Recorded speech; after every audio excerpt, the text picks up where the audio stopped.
stand by. Activating all systems. Time to gear up. Prepare for impact. Stream starting soon, stand by. Oh, back with Gray Zone. We're going to do another bunker night mission. Well, bunker mission, but it'll be dark. Night vision. And a lot of people asking about me living in Japan, or like how I get here and everything. So I'm going to do a video going over some of those things. How did I get here? You know, how did this journey start? Raven dispatched. Moving to base camp. I've loaded out my character. I'm just taking it. Oh, wait. I just, after high school, I came to Japan and, because I always wanted to travel. Saved up some money. Then, after high school, thought I'd come to Japan and check it out, because you can come here and stay for 3 months without a visa, as long as you have a passport. Down and ready to load. So, I was like, all right, try it out. So I came here for 3 months and I loved it. Get ready, we're moving out. It was like, a whole nother world. From Missouri to Japan. So came here and liked it, but you can't stay after 3 months. You gotta get a visa. So try to figure out a way to get a visa or come back to Japan, and the military was the easiest option. I mean, the military was like they have bases all over Japan, and I was like, well, maybe that's the way to go.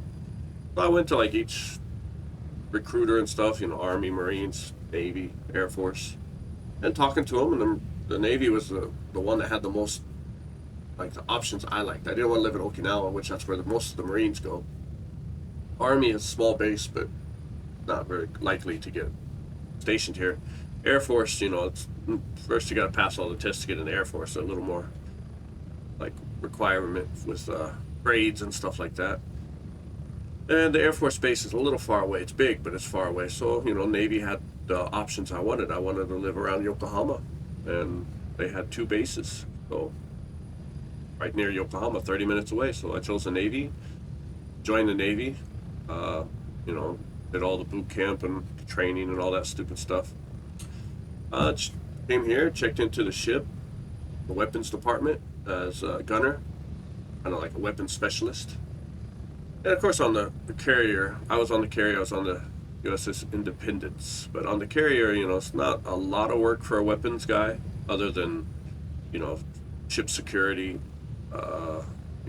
50 cal, things like that. But we did have to we had to train the other weapons departments, make sure they were qualified in gun training and stuff, because they had to stand watches outside the ship, when we pull into ports and stuff like that.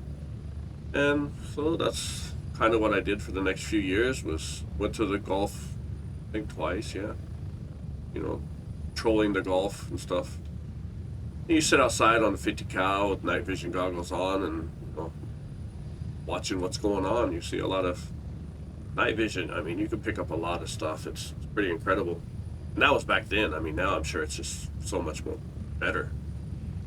But yeah, you just sit on the gun mounts. I remember pulling into small countries and stuff, and like Thailand, or even like China, when we pull in, and they want to get close to the ship. They want to get right there, like the little, people with the little row things, the oar things, and they want to get close to the ship, but you can't. So they would call a quick draw, which that means we have to get to the gun mounts within 5 minutes, no matter where you are on the ship. And the carrier's big, so you got to run the armory, get your keys for your gun lockers, run out to your gun mount, unlock it, and get your 50 cal loaded and mounted. And you got these little guys on these boats coming, trying to get close, and you're pointing your guns at them, and they're telling them to back away. They don't have radios in them. These are like little canoe-looking things with oars. So they're yelling over the intercom, like, back away, get away. But when they see those guns pointed at them, 30 seconds. they do a U-turn pretty quick. But once you because the gun mounts it's a ship, so you have 10, and it's positioned all the way around the ship, so every angle is covered. But when you're coming here and you see 3 gun mounts point at you, they turn around quick after that. But anyway, yeah, so that was the Navy. Did that for a while and got out. And originally because one of the presidents that came to Japan for the base to do a re-election thing, and so we had to help out with security on the ship because we carry weapons, and they have to make sure we're okay to Secret Service. So yeah, Secret Service came here, and we worked with them for a little bit on some things, security for the ship, simple things like wand, metal detectors, and they had to hang out with us for a few days to make sure we weren't like psychotic or anything. So am I going the right way? So, after I got out of the Navy, they'd sent like a package saying that, I could go into Secret Service, why don't you come to Secret Service and stuff. So that was the plan, get out of the Navy, stay in Japan for maybe a year and hang out, and then go to Secret Service. So a year turns into 2 years, 3 years, 4 years, and now it's 20-some, 25, almost 30 years later. But got out of the Navy, stayed here, started working, doing normal jobs, and then started producing and running clubs, nightclubs.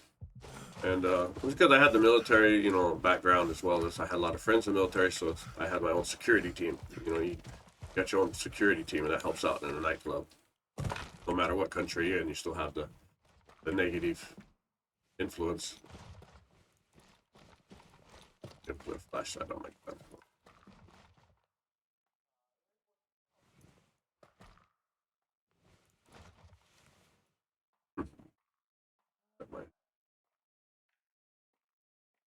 So,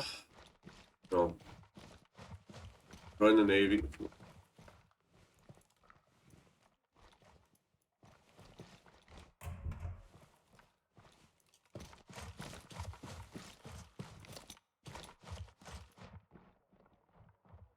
We'll have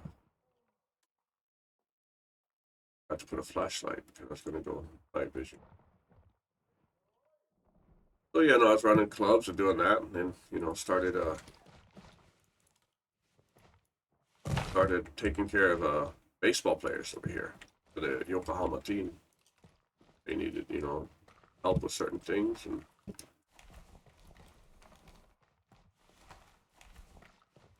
I tried to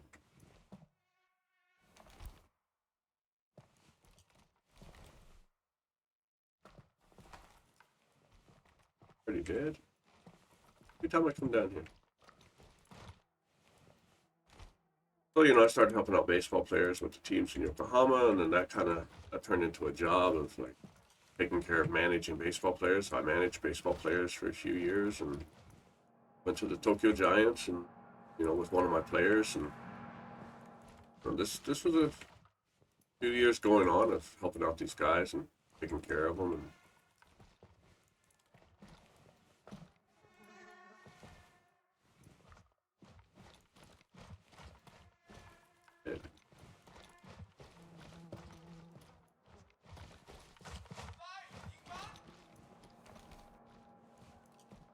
Why's not dead?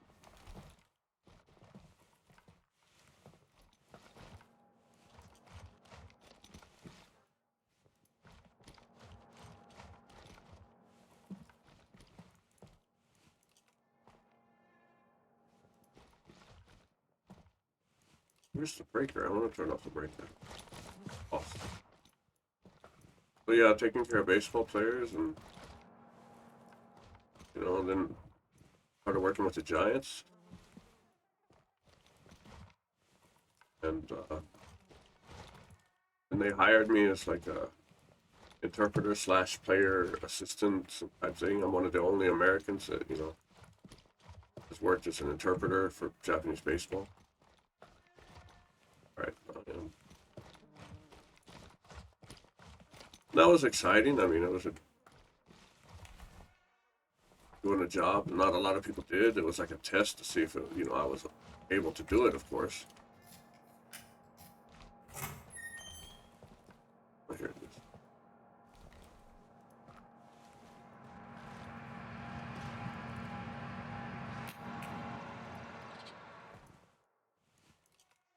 Why is it not good?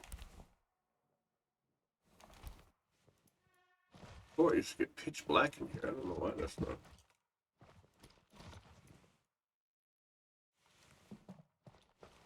So, did that, and then I went back to baseball management for a couple players. There's a couple players asked me to come back, and went back to management. Did that for a few more years, and yeah, my player retired. One of my players retired, and like, what do I want? What do I want to do now? I've been doing it for so long, taking care of these guys, and they're big, they're popular players here. Like they're superstars in Japan. There are superstars in the States too. Some of them.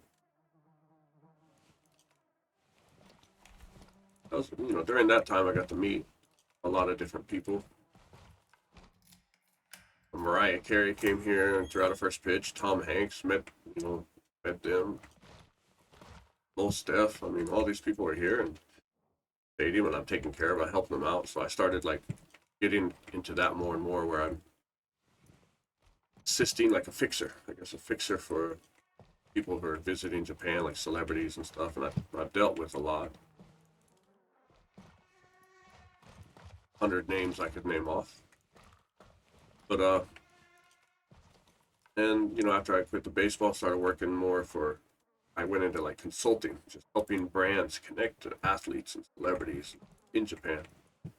Also, if it was a Japanese superstar, or movie star or whatever, and a brand hire me, and I would try to help negotiate get them to work with the product or something. So that's what I do now. I help these brands, and I still help out with certain people, and I come to Japan, certain celebrities or whatever that I have good relationship with, or DJs or whatever. Somebody asked me like who was one of the influential people I ever met, or it was Stan Lee by far. Stan Lee was probably one of the best times I ever had, just because it's Stan Lee. I mean, he was such a nice guy. He was, he was a gentleman. He was like what I kind of envision as a gentleman from the 1970s or 60s, whatever. Very polite. Always, oh, there's a guy up here.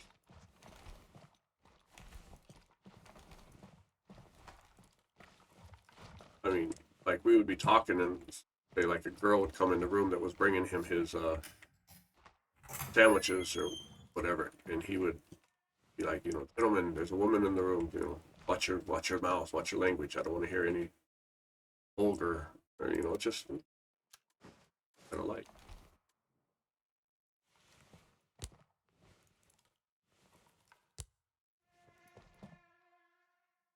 Don't you lose it? But yeah, I mean, he was just a total gentleman. He was very like cautious of like who was around. Be careful, don't say anything vulgar, or don't swear in front of the women, kind of thing. So definitely unique. People I don't like. There is a list of that. I mean, I do have a list of but I'm not gonna say it. Still work with people, so I can't. Oh, knew he was there. I gotta work with these people. So I don't want to say anything. But the good news is I've been doing it for so long that now I can pick and choose who I work with.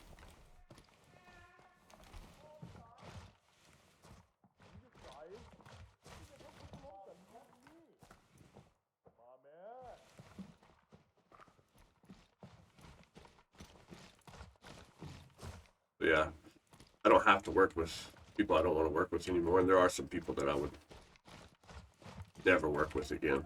But for the most part, they are. Oh, oops. You guys can see.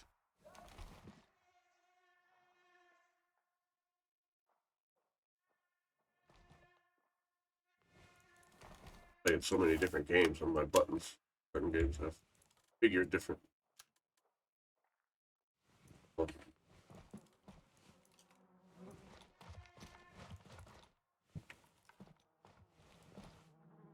Yeah, but for the most part, I mean, I'm the one taking care of them. I'm helping them get stuff. I'm helping them set up parties, events. I'm the guy. So they treat me well, but I just didn't like how they treated other people. Sometimes they didn't treat me well at all. I mean, sometimes they were just being dicks to everybody. Take that off the guns because I want to use it.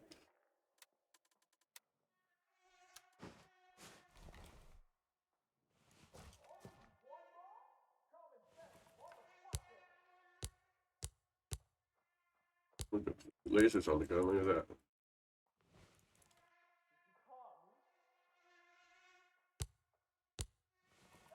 So, you know, for the majority of the time, they treat me a little better than everybody else. But, you know, I watch them the way they treat other people, and then that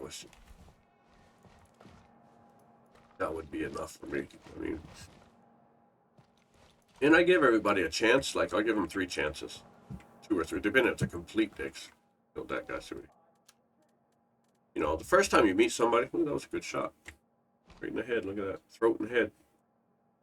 So it depends on, you know, when you meet somebody, you never know the situation they're in. They might have just found out their mom is sick, you know.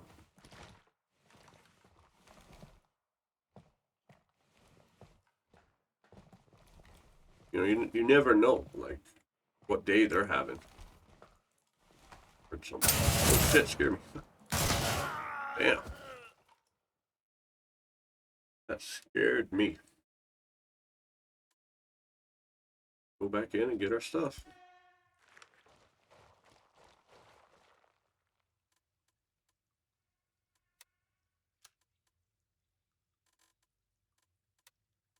Diesel set.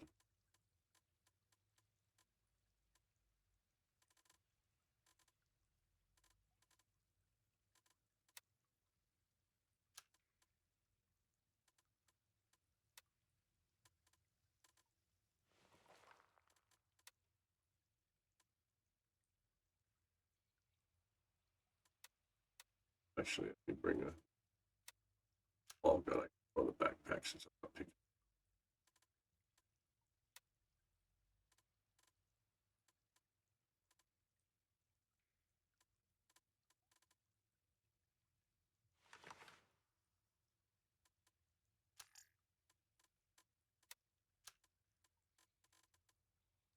Another small. I don't believe that guy got me.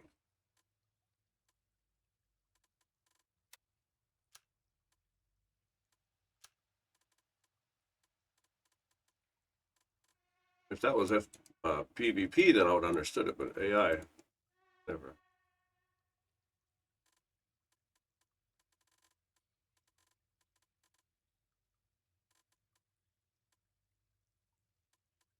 I don't want to carry a big gun because I'm just going to throw it in the backpack.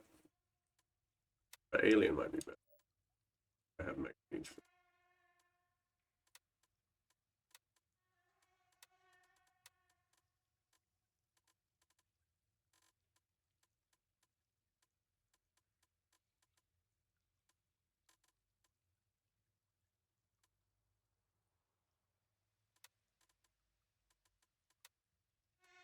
pretty rounds.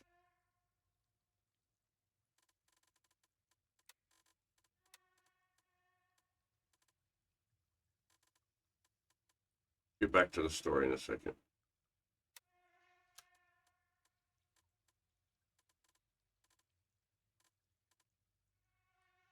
Well, I think there's only one guy in there.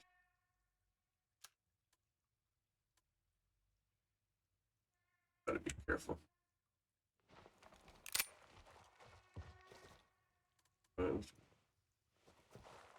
Bit of a journey.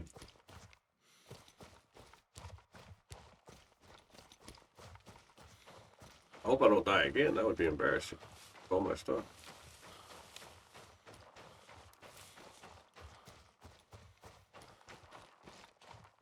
So, where were we? Oh yeah, I mean, well, I'm taking care of these guys, and you know, I give everybody 3 chances. You know, you don't know what kind of day they've had. They've could have found out somebody's sick. They could have got bad news about themselves, or they just woke up with a hangover. I mean, we've all been there. We've gone to work with with bad news or bad vibe, where you just like don't want to be there, and you're just like, you know, kind of short-tempered right there. That's people that fight them. So, you know, you got to give people benefit of the doubt. You don't know what happened, so I give them the first benefit if they're in a kind of a dick or, you know, bad mood. I'm just okay. Maybe they got bad news. Maybe they just found out they're getting a divorce. I don't know. So I try to. The second time you meet them, if they're the same person as the first time, the odds of them having the same bad news twice, when you meet them at different times, okay, that's a little less likely. And then, the third time you meet them, if they're still, then that's just who they are. Like, it's not about bad news or anything like that. It's just, they're that person. So, I try to be nice and give it to them, but after that, if I dealt with them 3 times and, yeah, I'll just not work with them again. Like if they come into town or they're in Japan or whatever, and they're like, "Hey, so and so wants to work with you," I'll be like, "Nah, no, I'm kind of busy." Or if I just completely don't like them, that's just a few. I'll be like, "No, I'll never work with that guy again." And it's only happened a few times, but yeah, there's a few of them. So yeah, now I'm consulting, working for different brands, helping them connect. I created kind of the title myself. It's called a VIP consultant. So I help these brands connect to athletes, celebrities, whoever they need. Because you go through the agencies and stuff, and you're going to wind up spending a lot of time with negotiations. And then the people don't even like the brand, or they're not even interested in the brand. They're just getting paid to use it or wear it or whatever. And that's kind of a waste. So I call the person directly, see if they're interested in working with the brand, if they like the brand, if they eat the food or they drink the brand or whatever. And if they are,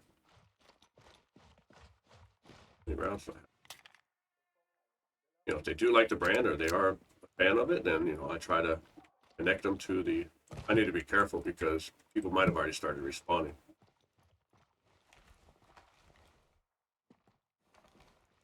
Can't come in here and just thinking everybody's dead. I don't know if I had killed them, then it'd be different because I know they had just died like 5 minutes ago. Be like that.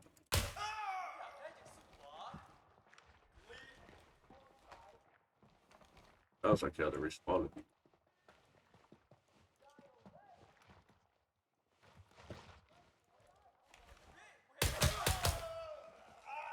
Yep. See?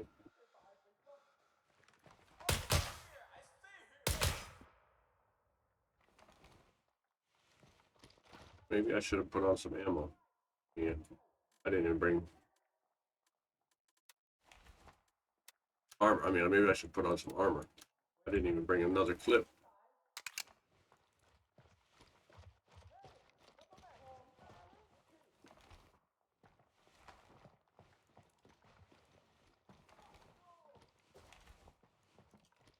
Do a little more. Yeah, it has been.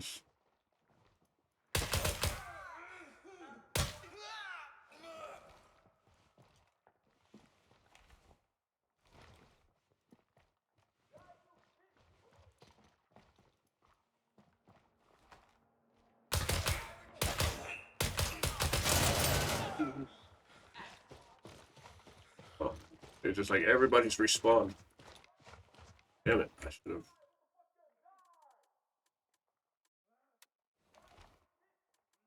I'm gonna have to pick up their gun, of course, and try to get upstairs.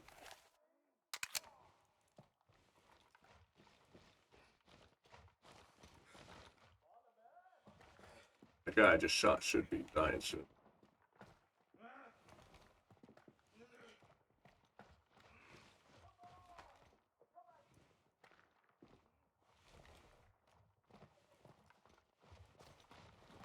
Oh, good.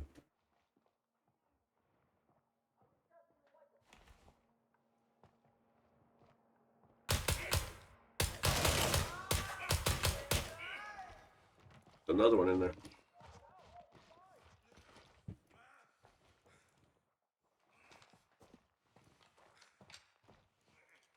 Oh, good.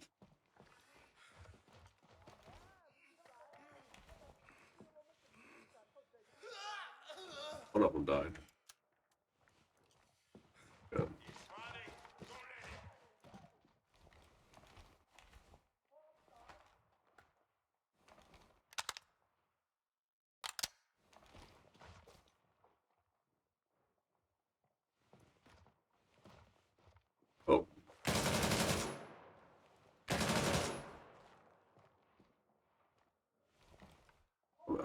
for me.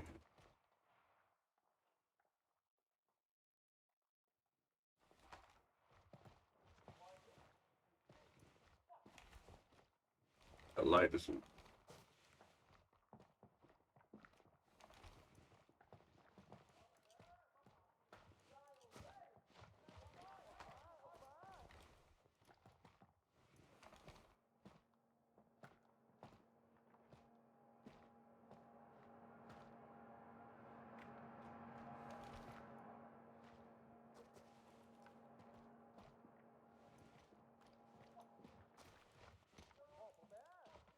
There he is.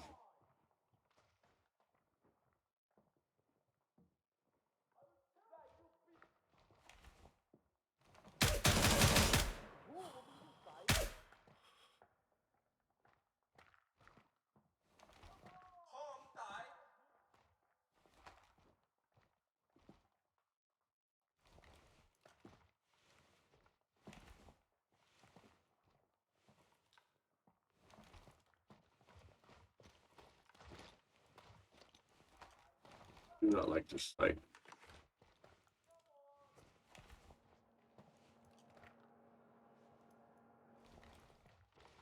Check some of these guns, see if we can find a better gun. We can throw on some body armor at least.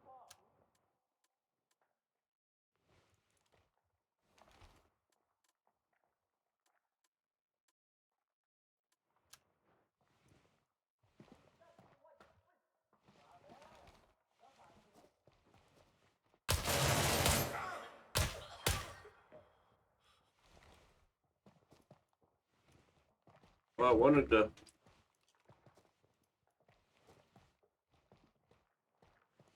battle under in the bunkers or whatever, so I asked for this.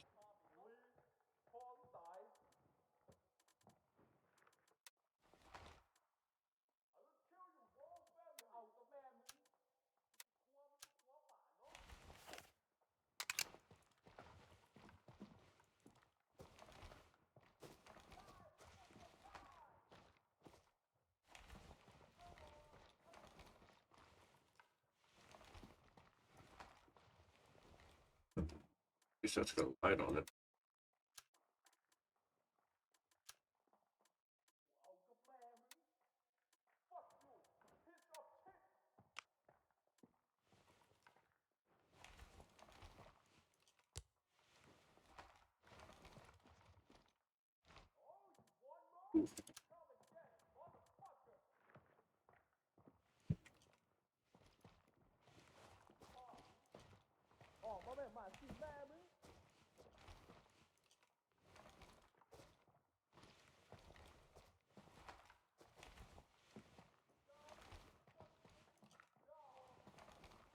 Need to get to my body.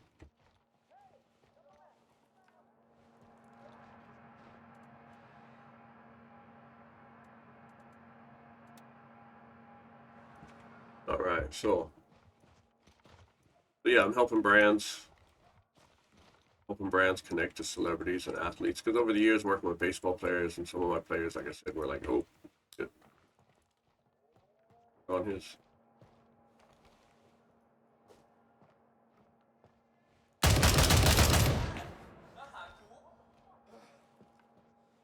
Can't take any shots because I have very little body armor.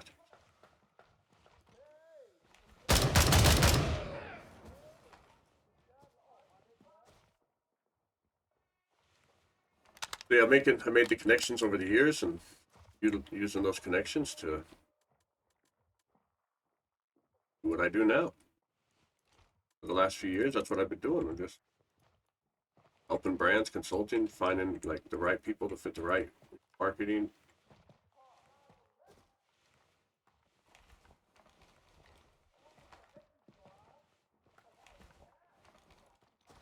Need to get upstairs to my stuff. My armor, so body armor.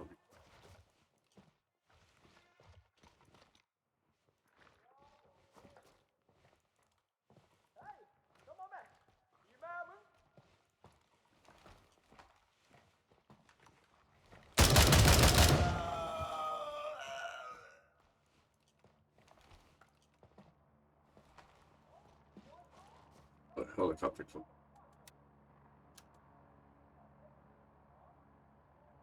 Oh yeah, now I live in Japan. I've been here for a while. I love game. I mean, I played games since it's like good. I mean, I mowed yards for an entire summer to save up money to buy a Nintendo. Used Nintendo with one controller.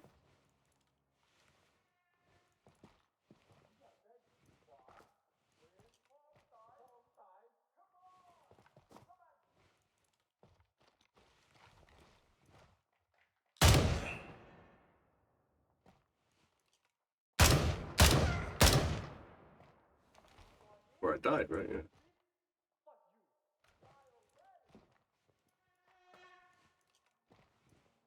Well, if you guys saw that, but it was some good shooting. Oh, good job.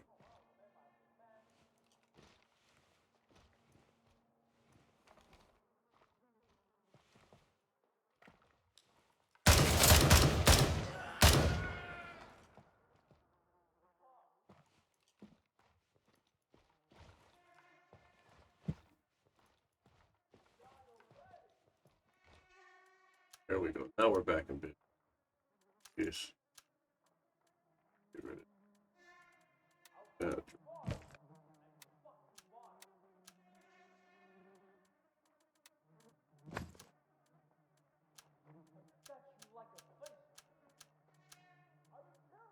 Okay.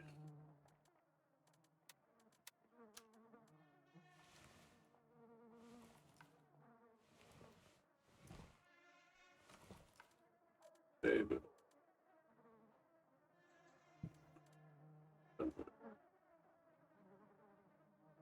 Want to say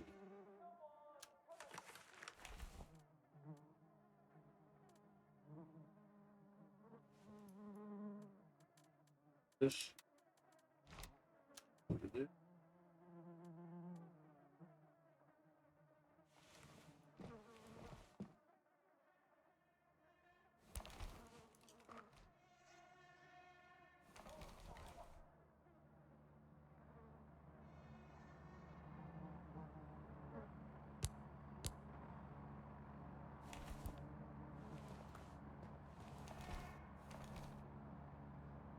Rounds like that. All right, we're back on the prowl.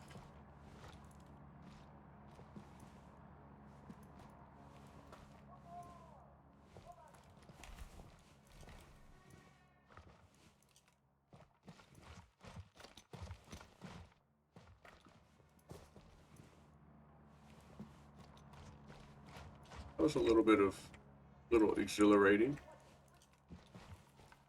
Well, yeah, that's my story. That's why I've been here. I mean, I have no plans on going home. I mean, this is where my life is. I've been here for so long. I mean, I don't know what I would do if I went home. Have the connections I have.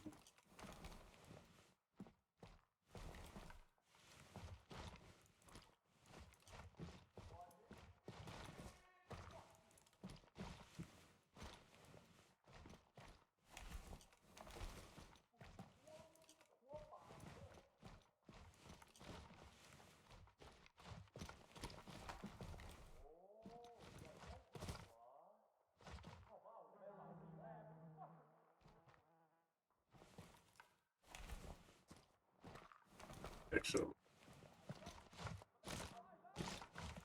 Oh, I still, I get to meet a lot of amazing people. Like, I've been lucky. I mean, in this.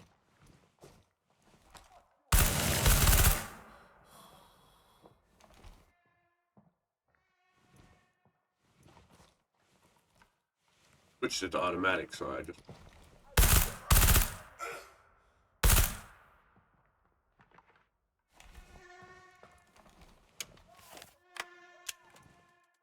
And, now actually, like, working for companies like, say, the Dodgers, or helping them find Japanese sponsors,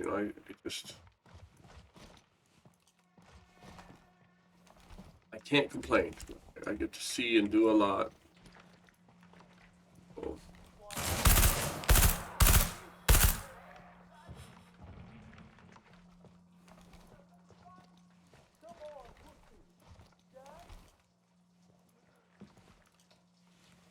was like behind me, but I think he's above me.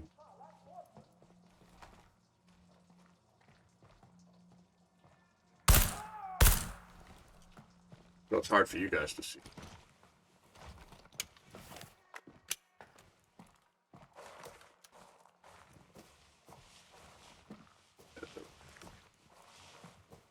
Above me.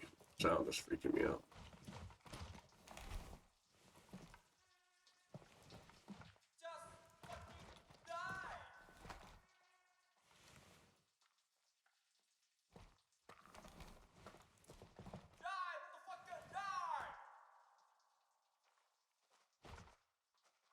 Made it through the bunkers. Switch over to less of a close quarter.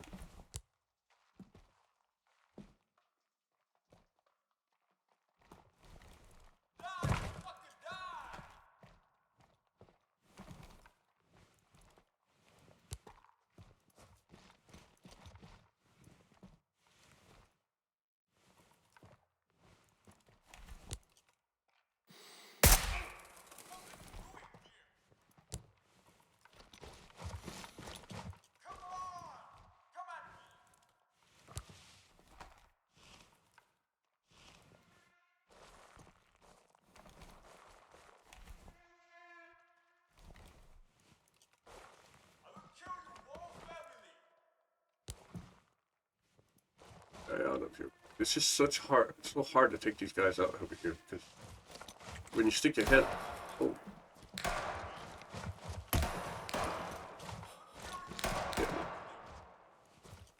my armor, my body armor. I need to get a better angle on this guy.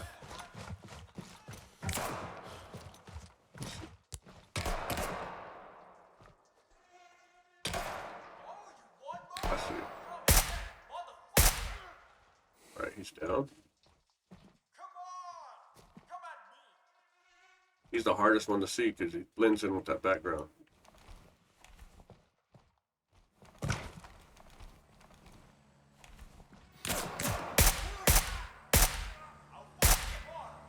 He's down. Oh, where were we? So now you pretty much know my story. And recently, I mean, I was always a console gamer, me and my friends, but lately I just thought I would try out. Oh, there. Oh, I see him.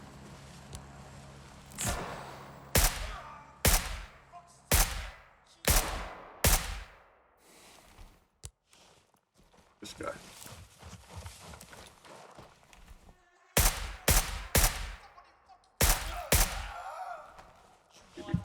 Give you guys a zoomed in version.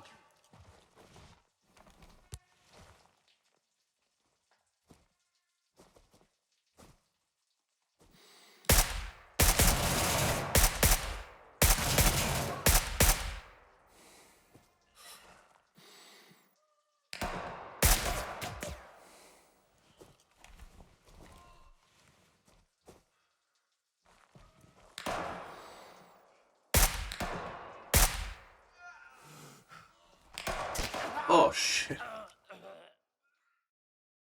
telling you, the AI has got so much more. Look at that. Like, alright, okay. Well, I don't want to bring anything too heavy in because should be. And I can just jump over the fence right there, so. How many rounds do I have?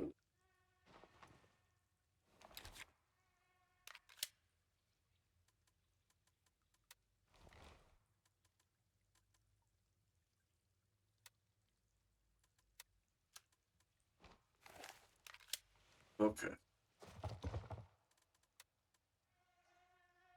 I never die.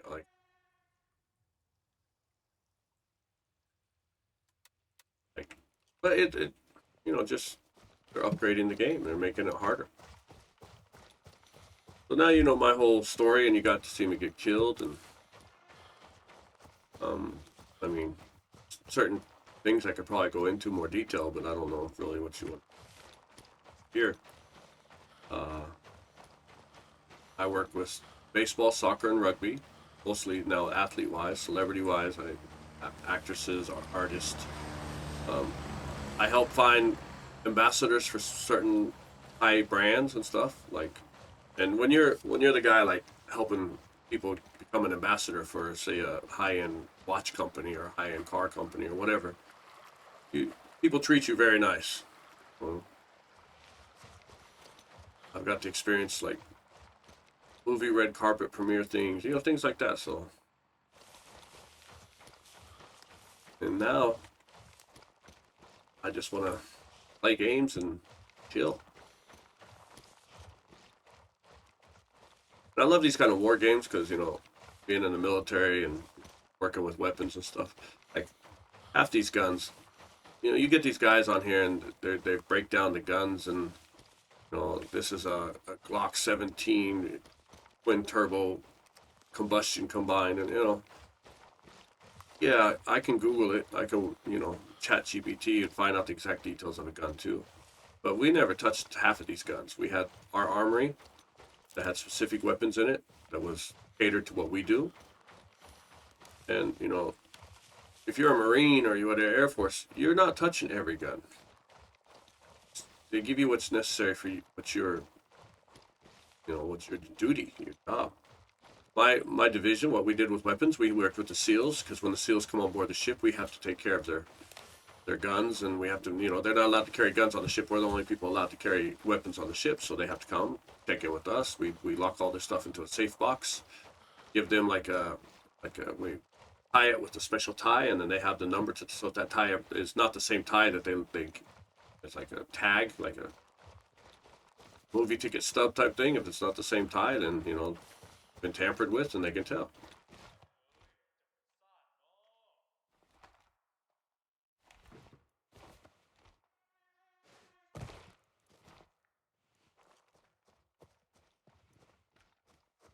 I can get my stuff again. That was kind of a long shot.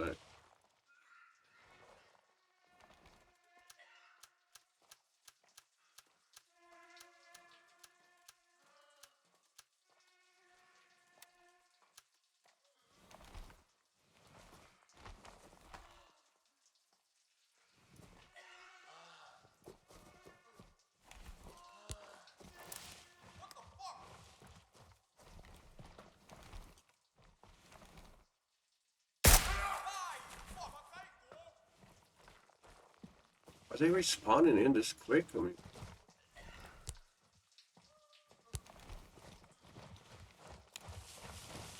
by walking.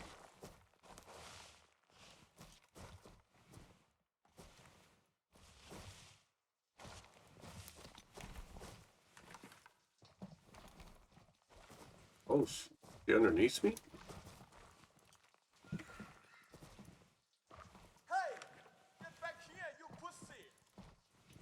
I think he's underneath me. Hey, don't be scared and show yourself. You can still be friends. Yeah, we can.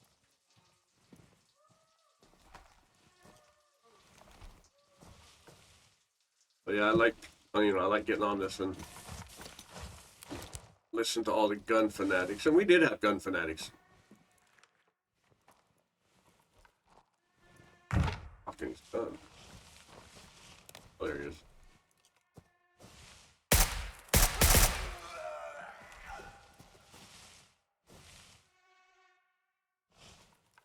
But we did have gun fanatics. I mean, we had to,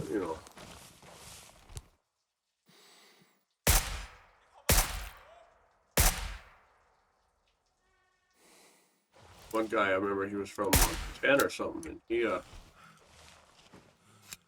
lived way out in the mountains. He would hunt for winter. They would kill a deer or whatever, and that's what he would eat for them. They couldn't go to town once the snow settled in. Trying to get him to pop his leg, like.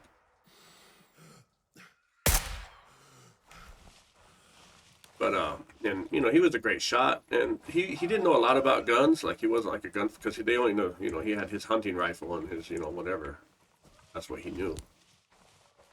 But there's other guys that are just like they read Guns Weekly and their whole life was about guns. And then when we work with the Marines, you get those Marine guys talking about, you know, because they think they're the gun fanatics, and then it turns into a pissing contest of who knows more about guns. I like guns, but I like to shoot guns. I don't want to memorize stuff.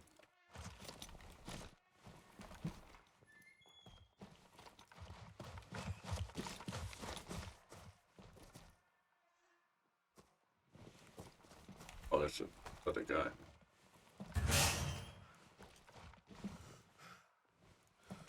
You good? Oh yeah, I mean, and those guys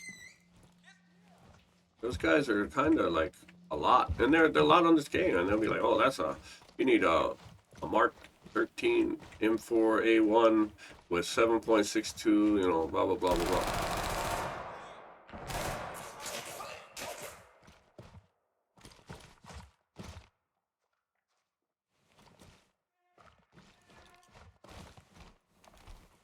You know, like, oh, you know, I want these rounds or whatever. I mean, different stuff.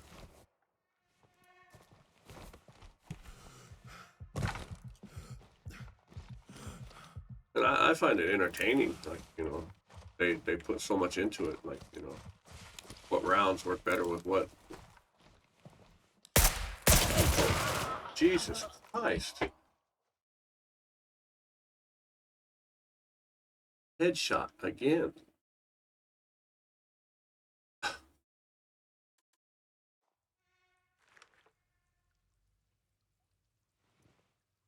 Carrying too many guns back into.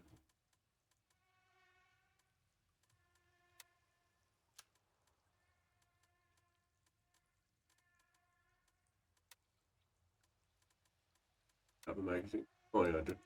Here we go again. I mean, this is crazy.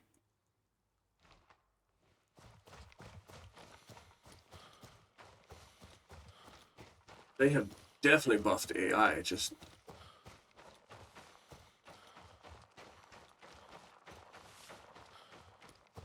I mean, what do you guys think? Like, just me? Talking too much, not paying attention? I mean, yeah, I didn't get the headshot on that guy, but.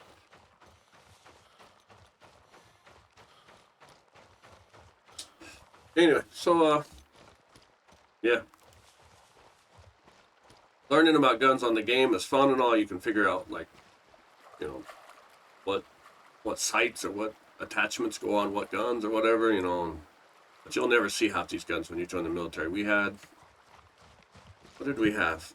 2 M60s, a few, you know, semi-auto shotguns, 45s and 9mm, and the 50 cals, of course. And, you know, that was our gun collection. That's all we had. It was just, and we only used the shotguns. I mean, yeah, when we were doing, like, you know, close quarter stuff, you know, we would use the shotguns for training and stuff. But for the most part, the shotguns were for skeet shooting, seriously. But when the ship would stop, it's called a still beach. They'd stop the ship out on the water, and they have barbecues. It's kind of just the way when you're stuck out in the ocean for 3-4 months or whatever, and you just kind of, everybody's getting tired of each other. And at that time, it was all guys. There was no girls on the ship, not co-ed or whatever. So yeah, you gotta kind of. Sorry, I left it on the full screen. So you guys, you know, you gotta kind of do stuff to kind of release the adrenaline and everything, because everybody's just short-tempered.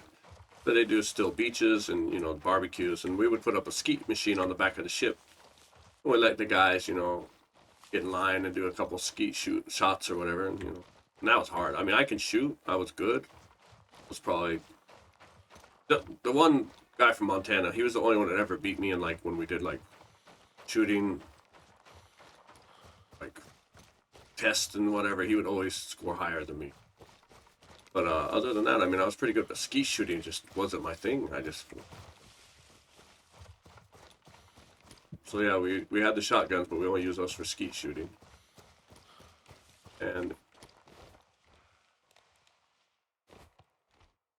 hey, what's up? Guys, headshot me. You just out here? Yeah, you just headshot me. They're both dead. Thank you. Watch me run over here and get lit up again. This is crazy. I've died 3 times in here. This PvP is...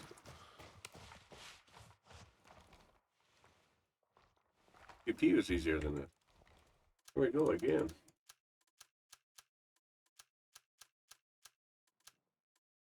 I'm overweight with just carrying my own weapons.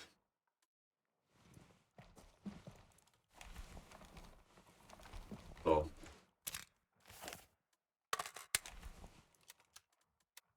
Skeet shooting was fun. I mean, everybody loved it. You know, guys get all together and, you know, not a lot of people could do it.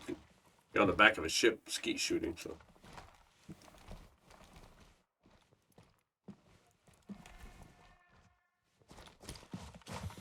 Another fun thing we do, so they have this thing they call a killer tomato. It's a massive red balloon that has like pouches, like gelled pouches, and when you shoot it with the gun, the pockets would fill themselves, so it would stay inflated. And it's for shooting practice. So they drop it in the ocean, and then you know it's all inflated like a big tomato, and then you can shoot at it for like target practice. Yeah, I only seen them use it once because I guess it's pretty expensive from what was old, but they didn't like to waste it. Just letting us learn to shoot with targets. So what they would usually do, a helicopter would fly out in front of the ship and drop off smokes, and then the ship would just navigate through the smokes, and we would just shoot at the smokes. That was our target practice. But yeah, the killer tomato, I mean, that was fun because it was big and you just unload into it. And it's soon, you know, in time it would deflate, and, you know, after taking so many hits with the 50 cal. I think they had to stop using it because of the shooting a big balloon in the ocean was probably not healthy, good for sea life. Unless it was biodegradable. So, yeah, shooting the smokes was fun. Another fun thing was RASs, replenishment at sea. A ship will pull next to another ship, and they have to get the gas tubes over to you know, fill the tanks up. So you can't just throw a tube across the way. So what we would do is we would take I think it was the M14A1. I can't remember. It's like an M14, but they would have an adapter at the end of it.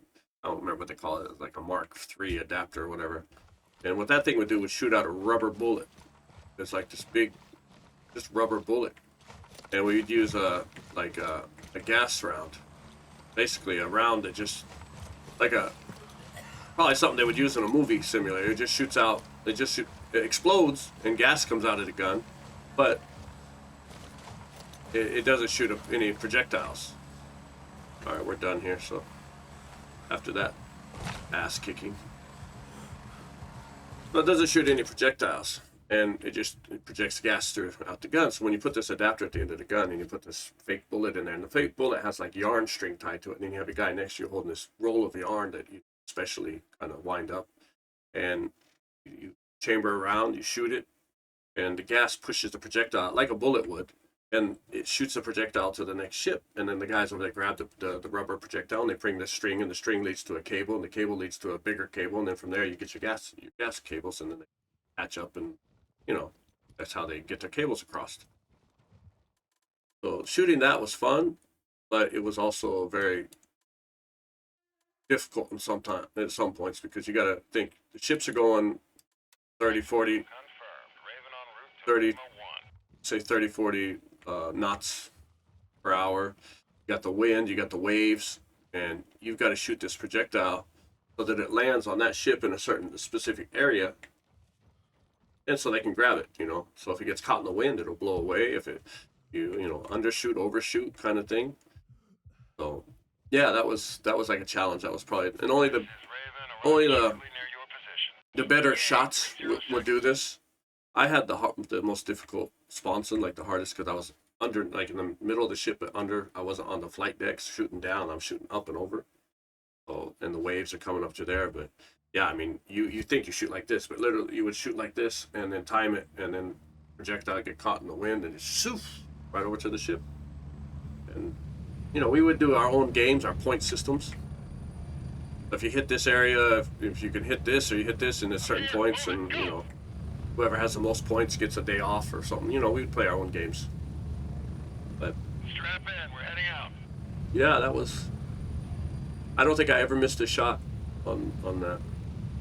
But just because I can do that doesn't mean I can break down this gun for you. I don't, you know, I've never seen this gun. Well, we're gonna go back to base and unload, and you guys got to see me get my ass actually completely handed to me. 9:30. Yeah, but that's my story.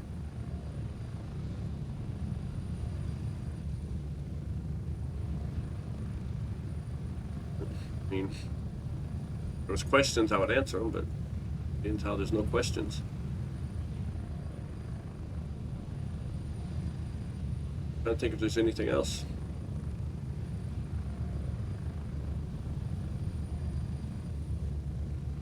No, if you have any questions, just ask. But if you want to come to Japan, or if you're interested in visiting or traveling here, just let me know. If you want recommendations on food, places to visit, stuff to do, just send a message. No problem. I do it all the time anyway. Right now, Japan, the yen is extremely weak, like massively weak. So if you're coming from America or, you know, Canada or any country that has a stronger currency, yeah, you can definitely come here and have a good time for a pretty low price. Like, it's like 150 yen to the dollar right now. So every $2 you spend, you're making an extra dollar. Like, if you exchange it, you're basically getting a free dollar every $2. Yeah, I mean, you come here, you bring $1,000, you get $1,500 of yen spend, and so the hotel will save. You know, for us it's $600 a night, but for you that's $350, $400. But yeah, you can come here and have a good time, take advantage of the week yen before it goes back up. Japan used to be one of the, you know, most expensive. It still is for us because we get paid in yen, but yeah, flights are not that expensive. Summer's crazy hot here. Like, I know I'm from Texas or I'm from wherever. You don't understand Japanese. I was into golf, and this heat here is just, it's say 100 degrees or 101 degrees with 100% humidity. So it feels like 106 or something. You have to take extra shirts with you just because you need to change them because of the sweat. Yeah, I mean, so summer is kind of hard if you come during the peak times. But yeah, come check it out. Food is amazing. They have every type of food that you need. You know, they have Akihabara, which is electrics. They have Harajuku, which is like fashion. I mean, yeah, anything you want is here. I would say, you know, Kyoto and those places, you can go there because, you know, it's such a popular tourist, but it's so many tourists right now that I don't really recommend it. We're actually lining off places like the tourists can't go past this area. The locals tired of all the people running up to them and taking pictures of Japanese, like, I mean, just rude. In any other country, if you're walking down the street and a guy gets in your face with a camera, just you would be like, what are you doing? You can't do this. But it's like they think that the Japanese girls wearing kimonos are tourist attractions. When they're not, they're just going to work, or, you know, that's part of their culture or whatever. They're like going to Texas and taking pictures of cowboys as they walk down the street. What's going to happen? It's going to be a fist fight. Welcome back to base. Yeah, try to respect it. Try not to overdo it. I think I have some keys and stuff to give them. What if I have?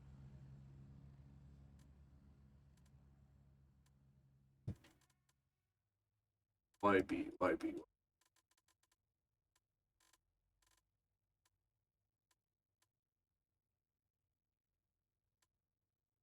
Generator room. Yep, got that one.